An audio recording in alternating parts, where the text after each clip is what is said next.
தமிழகம் முழுவதும் வடகிழக்கு பருவமழையால் அதிக பாதிப்புக்கு உள்ளாகும் பகுதிகளை கண்டறியப்பட்டு முன்னெச்சரிக்கை நடவடிக்கைகள் மேற்கொள்ளப்பட்டுள்ளதாக வருவாய்த்துறை அமைச்சர் ஆர்.பி. உதயகுமார் தெரிவித்துள்ளார். வடகிழக்கு பருவமழை முன்னெச்சரிக்கை நடவடிக்கைகள் குறித்து வருவாய்த்துறை அமைச்சர் ஆர்.பி. உதயகுமார், உள்ளாட்சித்துறை அமைச்சர் எஸ்.பி. வேலுமணி, மீன்வளத்துறை அமைச்சர் ஜெயக்குமார் தலைமையில் ஆய்வுக் கூட்டம் சென்னையில் இன்று நடைபெற்றது. சென்னை ரிப்பன் மாளிகையில் நடைபெற்ற இக்கூட்டத்தில் மாநகராட்சி மற்றும் பொதுப்பணித்துறை அதிகாரிகள் கலந்து கொண்டனர்.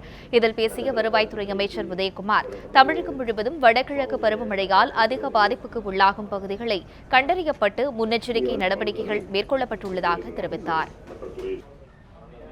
1499 கமிட்டிகள் உருவாக்கப்பட்டு அதில் 11,479 பேர் ஃபர்ஸ்ட் ரெஸ்பாண்டர் அங்கே அவர்கள் உரிய பயிற்சியை வழங்கப்பட்டிருக்கிறது. இதே போல நம்முடைய என்ஜிஓஸ் பார்ட்டிசிபேஷன் அதை எப்படி நாம் ரெகுலரைஸ் பண்ண வேண்டும் என்பதை தமிழ்நாடு முழுவதும் உரிய வழிகாட்டுதல் அமைக்கப்பட்டு இது போன்ற பணிகள், அதே போல முக்கியமாக இந்த கம்யூனிகேஷன் நெட்வொர்க் எந்த அளவு நாம் 100% முழுமையாக உறுதி செய்ய வேண்டும் என்கின்ற அடிப்படையிலும் போக்குவரத்துகள் பாதிக்கப்படக்கூடாது, சாலைகள் முழுமையாக மக்களுடைய பயன்பாட்டிலே உருவாக்கி தர வேண்டும், இது போன்ற பல்வேறு தொடர் நடவடிக்கை